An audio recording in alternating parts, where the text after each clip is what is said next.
ایک سوال ہے جو بہت سے مسلمان اپنے دل میں چپچاپ لیے گھومتے ہیں، خاص کر رمضان کی راتوں میں۔ ایک سوال جو لمبی دعا کے بعد دل سے نکلتا ہے، جب سجدے میں آنسو گرتے ہیں، جب انسان کا دل سچ میں اللہ کی طرف لوٹتا ہے۔ وہ سوال ہے، مجھے کیسے پتا چلے کہ اللہ نے مجھے معاف کر دیا ہے؟ یہ سوال ڈر سے بھرا ہوتا ہے، لیکن اس کے اندر امید بھی چھپی ہوتی ہے۔ اسلامی ودوان کہتے ہیں کہ اگر یہ سوال آپ کے دل میں ہے تو یہ خود ایک بہت خوبصورت نشانی ہے، کیونکہ جو دل اللہ کی معافی کی فکر کرتا ہے وہ دل مرا ہوا نہیں ہوتا، وہ دل ابھی بھی اپنے رب کو پہچانتا ہے۔ ہمارے پیارے نبی حضرت محمد مصطفیٰ صلی اللہ علیہ وسلم نے ایمان کو پہچاننے کا ایک بہت خوبصورت پیمانہ بتایا۔ آپ صلی اللہ علیہ وسلم نے فرمایا، جب تمہاری نیکی تمہیں خوشی دے اور تمہارا گناہ تمہیں دکھ دے تو سمجھ لو کہ تم سچے مومن ہو۔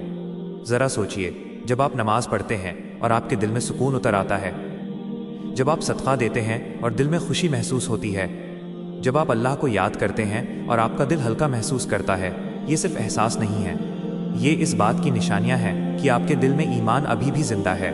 لیکن اس سے بھی بڑی ایک اور نشانی ہے۔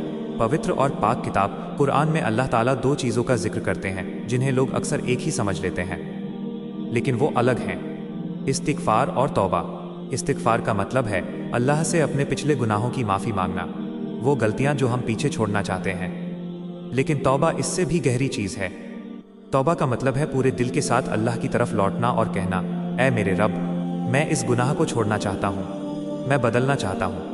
استغفار عتیت کی طرف دیکھتا ہے، توبہ بھوشیہ کی طرف دیکھتی ہے، اور جب یہ دونوں چیزیں ایک ساتھ آ جاتی ہیں، جب کوئی انسان سچے دل سے اللہ سے معافی بھی مانگتا ہے اور سچ میں بدلنے کا ارادہ بھی کرتا ہے، تو یہ اس بات کی سب سے بڑی نشانیوں میں سے ہے کہ اللہ نے اس کی توبہ قبول کر لی۔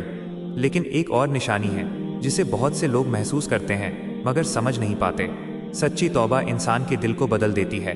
پوتر اور پاک کتاب قرآن میں 3 صحابہ کا ذکر آتا ہے جن کی توبہ کچھ سمے کے لیے ٹال دی گئی تھی جب وہ ایکسپیڈیشن آف تبوک میں شامل نہیں ہوئے تھے۔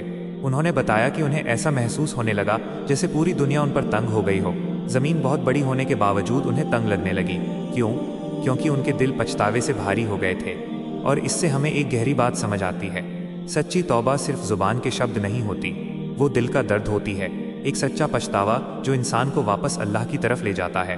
اگر گناہ کے بعد آپ کے دل میں درد محسوس ہوتا ہے تو سمجھ لیجئے یہ سزا نہیں ہے، یہ اللہ کی رحمت ہے، یہ اللہ کا آپ کو واپس بلانا ہے۔ اور جب کوئی بندہ اللہ کی طرف لوٹتا ہے تو ایک بہت خوبصورت چیز ہوتی ہے، جب ہم لوگوں سے معافی مانگتے ہیں تو کوئی گارنٹی نہیں ہوتی کہ وہ ہمیں معاف کر دیں گے، اور اگر معاف بھی کر دیں تو رشتہ پہلے جیسا نہیں رہتا۔ لیکن اللہ اپنی مخلوق جیسا نہیں ہے۔ ایک حدیث میں اللہ تعالیٰ فرماتا ہے، اے میرے بندے، اگر تم میرے پاس معافی مانگتے ہوئے آؤ تو میں تمہیں معاف کر دوں گا۔ سبحان اللہ! اللہ صرف گناہ مٹاتا ہی نہیں بلکہ اس دوری کو بھی ختم کر دیتا ہے جو گناہ کی وجہ سے پیدا ہوئی تھی۔ اور پھر کچھ اور بھی بہت ہی ادبھت ہوتا ہے۔ اللہ الودود ہے، یعنی سب سے زیادہ پیار کرنے والا۔ جو بندہ توبہ کرتا ہے وہ صرف معاف ہی نہیں ہوتا، وہ اللہ کا محبوب بن جاتا ہے۔ سوچئے، جس پل آپ کو لگا کہ آپ کے گناہوں نے آپ کو برباد کر دیا ہے، شاید وہی پل آپ کو آپ کے رب کے سب سے قریب لے آئے، کیونکہ سچ یہ ہے، ہم انسان ہیں، ہم گرتے ہیں، پھسلتے ہیں، بار بار غلطیاں کرتے ہیں، لیکن توبہ کا دروازہ کبھی بند نہیں ہوتا۔ جیسے ہم اپنے کپڑے بار بار دھوتے ہیں یہ جانتے ہوئے کہ وہ پھر گندے ہو جائیں گے، ویسے ہی ہم بار بار اللہ کی طرف لوٹتے رہتے ہیں۔ اگر آج رات آپ کے دل میں کسی گناہ کا پچھتاوا ہے، اگر آپ کا دل بھاری ہے، اگر آپ رات کی خاموشی میں اللہ سے معافی مانگ رہے ہیں، تو یہ مت سمجھیے کہ اللہ نے آپ سے منہ موڑ لیا ہے۔ شاید یہی احساس اس بات کی نشانی ہے کہ اللہ آپ کو واپس بلا رہا ہے، اور شاید جس معافی کو آپ ڈھونڈ رہے ہیں وہ پہلے ہی شروع ہو چکی ہے۔ اے اللہ، ہمارے گناہوں کو معاف کر دے جو ہمیں یاد ہیں اور جو ہمیں یاد نہیں۔ اے اللہ، ہمارے دلوں کو پاک کر دے اور ہمیں ان لوگوں میں شامل کر جو ہمیشہ تیری طرف لوٹتے رہتے ہیں۔ اے اللہ، ہمیں اس دنیا سے ایسے مت اٹھانا جب تک تو ہم سے راضی نہ ہو جائے۔ اگر اس ویڈیو نے آپ کے دل کو چھوا ہو تو اسے لائک اور شیئر کریں تاکہ اور لوگوں تک بھی خیر پہنچے۔ چینل کو سبسکرائب کریں اور کمنٹ میں یا اللہ لکھ کر اپنی دعا ضرور شیئر کریں۔